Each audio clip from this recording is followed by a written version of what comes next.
ang tunay na pagmamahal. Makikita mo dun sa tao na uupo sa tabi mo sa pinakamabigat mong sandali. Ang tunay nagmamahal sa'yo, hindi aalis yan kahit na magulo na ang lahat.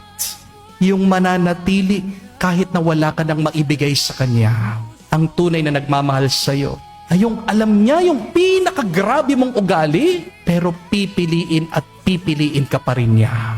Dahil ang totoo, madali pong magmahal kapag sumisikat ang araw, pero hindi lahat kayang maglakad kasama mo kapag bumabagyo na sa buhay mo. Di po ba? Kaya mga kapatid, kung gusto niyo pong malaman kung sinong tunay na nagmamahal sa inyo, tignan niyo sino yung pumipili sa inyo, sino yung nananatili sa inyo kapag hirap na kayo. Dahil ang tunay na pagmamahal, hindi po yan nasusukat sa saya, nakikita yan sa pananatili. Remember that. Real love is not about who stays with you when it is easy, but real love is about those who refuses to leave when life becomes hard.